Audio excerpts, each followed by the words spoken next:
أعوذ بالله من الشيطان الرجيم بسم الله الرحمن الرحيم الحمد لله رب العالمين الصلاة والسلام على رسوله الكريم وعلى آله وأصحابه ومن استنى بسنته إلى يوم الدين. Assalamu alaikum wa rahmatullahi wa barakatuh, brothers. Alhamdulillah, we are doing a series, a biography series of the four Abadillahs, the four young Sahaba of Prophet Muhammad sallallahu alaihi wasallam. We started the series almost probably 4 to 5 months before, and we are towards the end of the series. Inshallah ta'ala, before Ramadan, next week, probably we will be able to finish all the biographies of the Abdullahs. And we've been talking about the four young Sahaba, the four Abdullahs, like Abdullah ibn Abbas. Then we talked about Abdullah ibn Umar ibn Khattab, Abdullah ibn Amr ibn As, and Abdullah ibn Zubair ibn al-Awwam. And then we started another Abdullah who is not among the famous for Abdullah, but he is more famous than them in seniority in his Islam, and he was no other than Abdullah ibn Masud. And we're doing this series just to know the family and the background of all the Sahaba. We want to know their interaction, their fadail with Rasulullah sallallahu alaihi wasallam, how they learned Islam from him, how they implemented in their life their struggle, their Islam, and their contribution to the generation, to the ummah.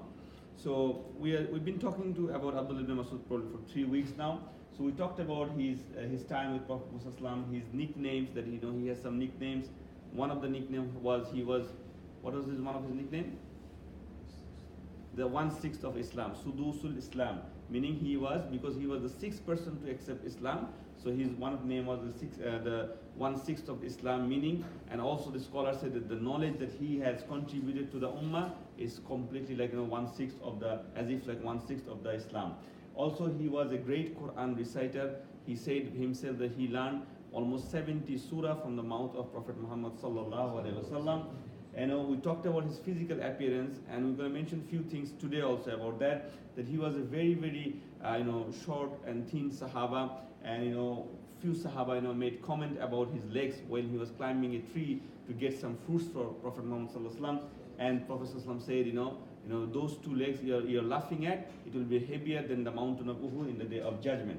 And Allah subhanahu wa ta'ala mentioned a group of Sahaba, appreciate them, and among them was Bilal, Abdullah ibn Masud, and Suhaib al-Rumi, because these Sahaba were not from the elite class, they are from the slave class, the lower class of the society of that time, but Allah subhanahu wa ta'ala appreciated them.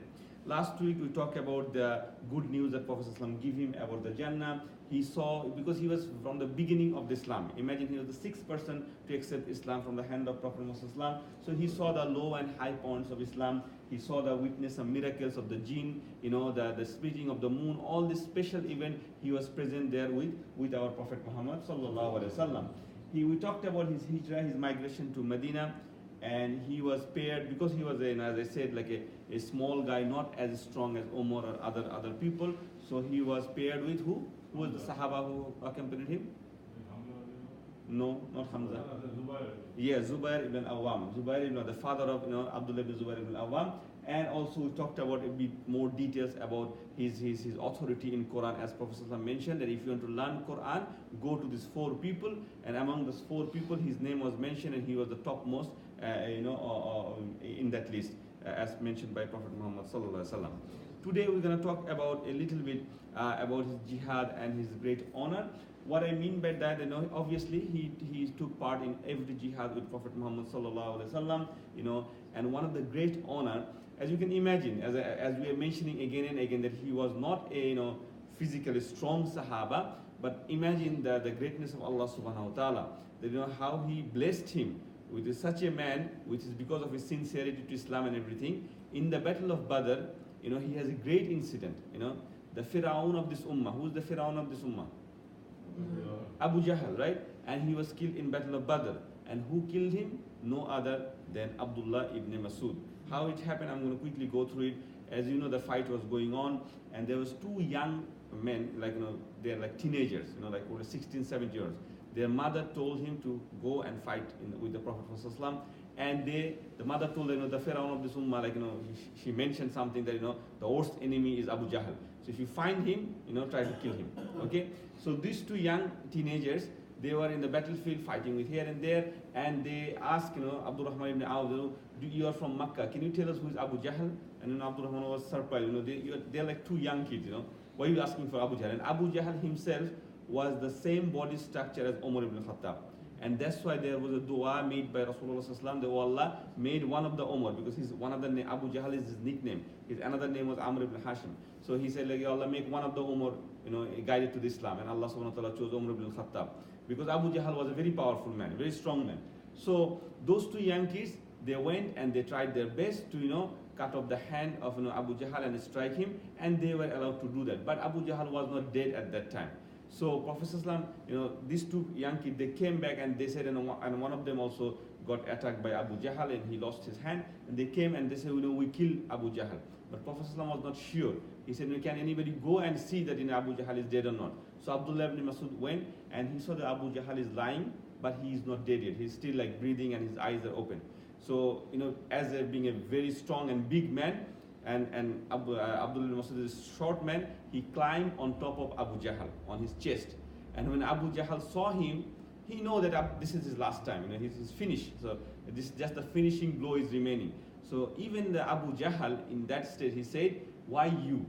Why you are coming to kill me? Meaning, he's feeling, shame that, Abdullah ibn Masud trying to kill him. He wanted to be killed like a fighter, like, maybe he's fighting with Umar, or, fighting with Hamza or someone, and then if he's defeated, so he's also saying, why you, and you have to kill him. And he's feeling that, the disrespect, that, even his death is disrespectful.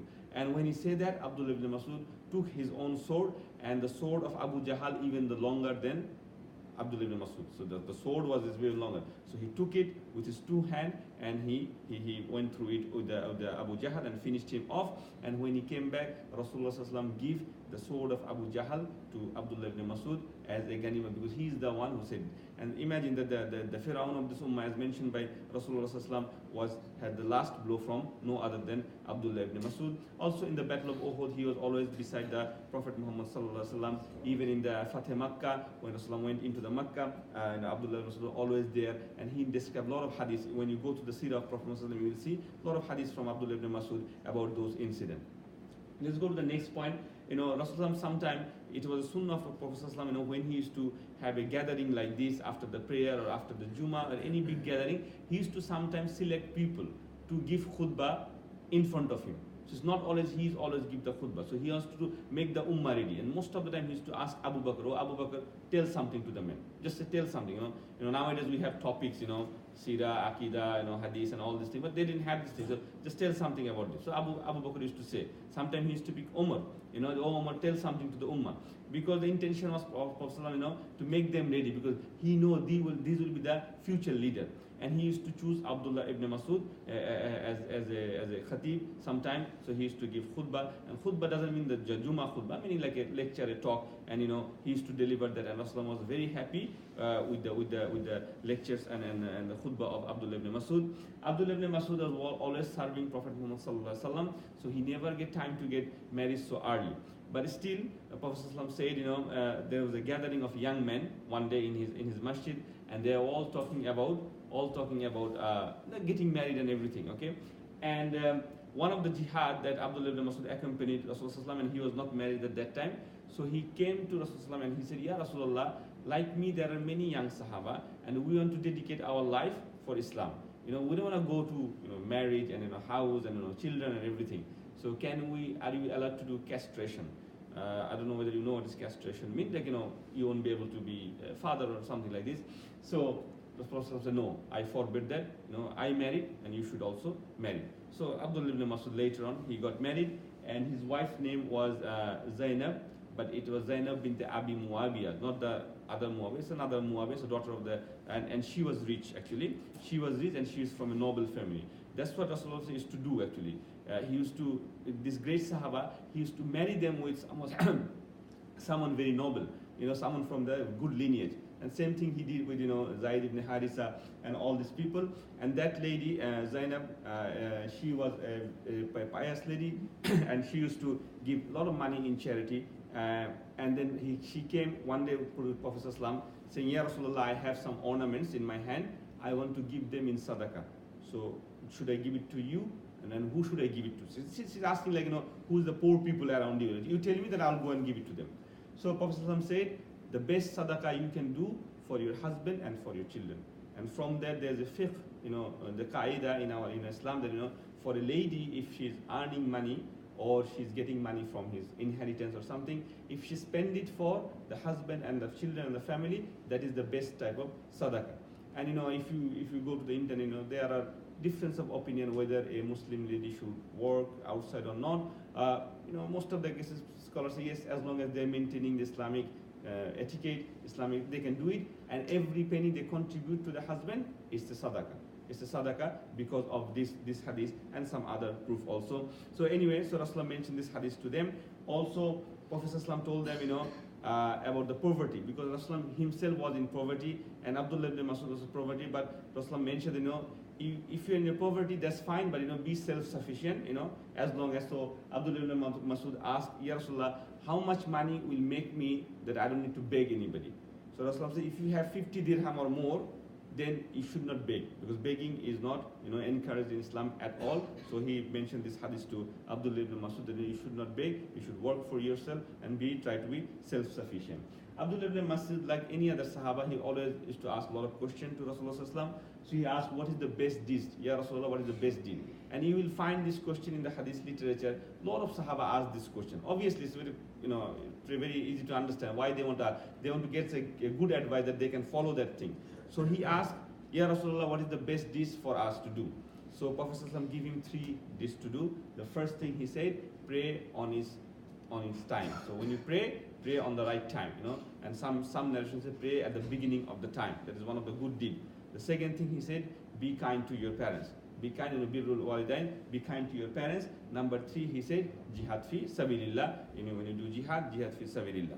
So these are the 3 goods he said. Also another hadith about good character that is worth mentioning. The Prophet ﷺ said, the best among you is basically the one who is, likulli ala karibin. Karibin means here very close to other people, very friendly to other people, and who is very sahal. Sahal means very easy to deal with. So he gives 3 good characteristics. So you have to be close to the people, you have interaction with people, you have a friendly nature, a smiling nature, and also you are very easy to deal with. These are the signs of good characters. Now, the next point is about Ammar and Ibn Masud. There's a very famous hadith where Prophet mentioned about Ibn Masud, and this was his almost the end of his life. So Prophet before he passed away, he gives some advices to the people. Like he said, take leadership from Abu Bakr and Umar. So he mentioned that, take leadership from Umar. So if you want to be a leader, learn from Abu Bakr and Umar. Then he said, if you want to learn from Hidayah, the guidance, how guidance should guide you from Allah subhanahu wa ta'ala, learn from Ammar. Ammar ibn Yasir, he has the best, guidance from Allah subhanahu wa ta'ala in the sense like, he was a pious man, righteous man. And he said, if you want to have knowledge, the fiqh, they take it from Ibn Masud. Take it from Ibn Masud. Now, there are a few incidents about Umar, the time of Umar. So Rasulullah passed away now, and Abu Bakr also was a very short time, and he also passed away within 2 years. Now, Umar is to honor Ibn Masud a lot. With other Abadillahs, like the 4 Abdullah that we talk, all of them are like a child to Umar, like, very, very young, because they used to learn from Umar, because they were like, 15 years old, 19 years old, 18 years old. So they used to learn from Umar. And Umar has, as you all know, the golden time of Islam, a very long time, for 10 years. But for Ibn Masud, Umar, he was like a mentor to Umar, because he accepted Islam before Umar. And Umar always knew that, he has, a high status in the eyes of Rasulullah sallallahu alaihi wasallam. So he always used to respect him. So I'll mention 1 or 2 incidents today, and then we'll finish it here. So one of the incidents, in a gathering of Umar, some new tabi'in was sitting, and some other Sahaba was sitting, and Abdullah ibn Masud came in. And when he came in, the people are looking at him. And Umar understood how they're looking at him, They have like a staring, belittling him, because of his structure, as I say, like, he was a very short person, okay? And then when he came, Umar understood that other people are not showing him respect, okay? So Umar called Ibn Masud, and he put him beside him. He talked to him, he laughed with him, he gave him food, and when he left, he told everyone, this is a man full of fiqh. So if you want to learn something, learn from him. Because, I don't want anyone to show any disrespect to Ibn Masud. And another incident, that one day one young man was walking and his izar was on the ground. We should have our izar before the ankle, and there is a difference of opinion. Some say out of the kibr, ignorance, out of arrogance, you shouldn't do it. But if it's not out of arrogance, so there's a difference of opinion in the scholar. But this is another incident that it was, even at that time, even from Ibn Masud, it was not right. So that young man was walking and his izar was below the ankle, and Ibn Masud said that oh young man, take off your izar, take it on top of your ankle. That the young man, he didn't know Ibn Masud probably, and he was, as I said, he's a small man. He said, who are you talking to? Your izar is also low. Abdullah ibn Masud's izar is also low because his clothes are bigger than him basically. That time we didn't have a tailor-made thing, so that's why. And Omar heard it from the back, and Omar has his stick in his hand, and he smacked the boy without any question. He smacked the young man and he said, do you know who you're talking to? You're telling Ibn Masud to take his izar off. Do you know who he is? And Omar couldn't stand that thing, and he said, whatever he said, you should follow it because he was the closest to Prophet Muhammad when it comes to the knowledge. Another time, in the time of Omar, Ibn Masud was building a room for him, like a small house for him. So there's, a few people are helping him. Omar heard that, Ibn Masud is building a house, so he rushed to him. And he said, yeah, Ibn Masud, I will help you. I will help you. So he was putting the bricks and all these things, and he's giving him the hand. So another man was waiting for Omar, because Omar is the Khalifa. So a lot of people come from different places, to ask a lot of issues with Omar, discuss a lot of issues with Omar. So he's waiting, and Omar is keep helping those people, right? Keep helping Ibn Masud. So when the wall get bit up, so that man sarcastically say, oh Omar, isn't it enough for him? Why are you helping him too much? That should be enough for him. So it's indication that this much is fine for him. And Omar had a brick and he threw the brick at that man. He said, no, I can tolerate. Nobody does. Just something behave like this with Ibn Masud. You don't know who he is. So all this incident, there's a lot of incident like this, in the books of the Sirah of Ibn Masud.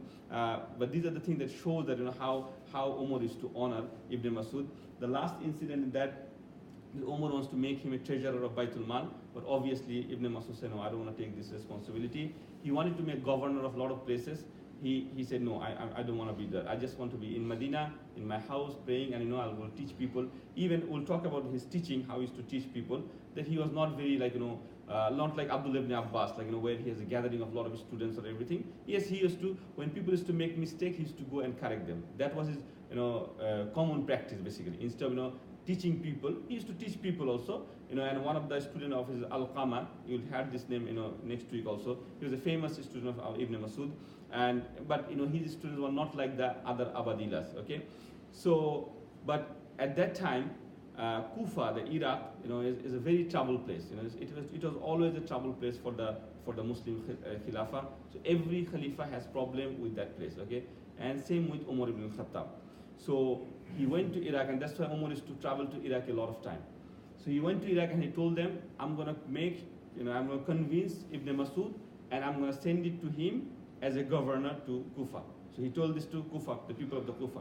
And he said that, if you are dealing with him, unjustly, then I will definitely think, no doubt, that you guys are wrong. Because the people of Iraq and Kufa, they used to always complain about their governor. Okay, they're like whinging people, So he said, Umar saying, and sometimes they are right, sometimes they are wrong. But Umar saying, if I say anything wrong about Ibn Masud, then I have no doubt, because I know he's always correct. So so he sent, he requested, Abdullah ibn Masud, and Abdullah ibn Masud agreed, depending on the circumstances. He said, yes, okay, I can go there. And he went to the Kufa. He tried to fix few things. And the main thing he did in the Kufa, he used to teach people Quran. And one of the incidents, some people came and say, one of the guy we know from the Kufa, that he's writing the Quran, because that time the writing is already started. They're trying to preserve the Quran. So writing the Quran from his memory. But Umar never allowed it. Umar always used to say, if you write a mushaf, write from the other mushaf. So you should have, even if you're hafiz, because he don't want to take any chance that it's going to be a mistake. But then he almost sent a person, look, who's doing this one? So someone said, it is no other than Abdullah ibn Masud. He is writing from his memory. Then Umar said, that's fine. So only for him it is allowed, because I know how much Quran he knows. And another time, in a night, Umar heard that in Medina there a group of people is coming from some place, okay, at dark night. So whenever some incident happens like this, Umar is to go, because as a Khalifa he has the highest responsibility. So he went out at night and he stopped those people. He couldn't see these people in dark, okay? So he said, who are you? Where are you coming from? So those people answered that, we are coming, min fajjin. Min fajjin means, min fajjin amik means we are coming from a deep valley, okay? So they answered not from a proper way, so they just give a phrase. Then Omar said, where are you going towards? So they said, we are going to, ila Baitul Atiq. Baitul Atiq means another name of Kaaba, Allah mentioned in the Quran, Baitul Atiq. So when they answered these two things, Umar understood that these people are, playing a kind of a game, like not a game, like they're answering with the verses of the Quran. So they're answering his questions. So Umar feel a bit interested. So it looks like Umar told them, it looks like you are the people of Quran. So can I ask you some more questions? So Umar wants to judge these people before he let them enter into the city. So Umar is asking, okay, can you tell me which ayah is the greatest ayah of the Quran? So they all said, what did they say? Ayatul Kursi. Allahu la ilaha illa hayyul qayyum. So they all answered that. Then Umar get more excited. Then Umar asked them, okay, tell me, which ayah is the ayah of justice? The ayah of adl. So they all said, Inna Allah ya'muru bil adli wa ihsani wa ita'i zil qurba wa yanhani fasha'il munkari wal baghi ya'uzikum la'allakum tadhakkarun. We heard this year every time in the Jummah. Do you know which surah it is from? Can anyone tell us? No. This is from Surah Al-Nahl. Surah Al-Nahl. So every time when the khutbah is finishing in Jummah, you listen. Next time you listen, the Imam will listen. It's a part of the Sunnah that you say this one. This is the ayah of the hope. Then he said, which ayah is the most comprehensive ayah of the Quran? Like a summary, like in one ayah, you get the gist of the Quran. So they said, فَمَنْ يَعْمَلْ مِثْقَالُ ذَرَّةٍ خَيْرًا يَرَهُ وَمَنْ يَعْمَلْ مِثْقَالَ ذَرَّةٍ شَرًّا يَرَهُ. Whoever did an atom bit of a good work, he will see it. Whoever did an atom bit of bad deed, he will see it. So Umar got more interested, and then he said, okay, which ayah gives you the hope, the most hope in the Quran? So then they say the ayah from Surah Al-Zumar, there's a قُلْ يَا إِبَادِ الَّذِي أَسْرَفُوا عَلَىٰ أَنفُسِهِمْ لَا تَقْنَطُوا فِي رَحْمَةِ اللَّهِ. So oh my slave, don't ever, if you have transgressed against yourself, don't despair from the mercy of Allah subhanahu wa ta'ala. Inna Allah yaghfiru zunuba jamiyan. Allah will forgive all your sin. So this is the ayah from Surah Al-Zumar, and they are very happy about that. So then Umar said, do you have Abdullah ibn Masud among you? Because they're answering so nicely with the Quranic verses and everything, he got excited, and he somehow doubted, do you have Abdullah ibn Masud among you? So they said, yes, definitely we have Abdullah ibn Masud among us. So he understands these are the students of the Abdullah ibn Masud, and he said, where is he? Says he's the back of the caravan.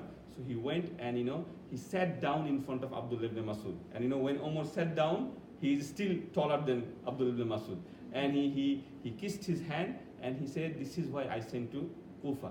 These are the people, they're answering through Quran. They're so much attached with the Quran. And we also learn from that, in our time we see, Quran means, if my daughter, my son can read Quran, that's enough. If they know one or two big surah, that's enough. But this is the true teaching of Quran, how Sahaba used to teach. They know which ayah Allah sent for which reason. Where is the ayah of hope? Where is the ayah of the greatness? Where is the ayah of punishment? All these things they used to know, and this is how he used to teach, Abdullah ibn Masud used to teach his people. And inshallah ta'ala, we'll finish off here. Next week we'll finish the series. We'll talk about some of his teaching, some of his opinions about different fiqh matters. And we'll talk about his death and his legacy. Jazakallahu khairan. Subhanakallahumma bihamdik. Ashhadu an la ilaha illa anta astaghfiruka wa atubu ilayk.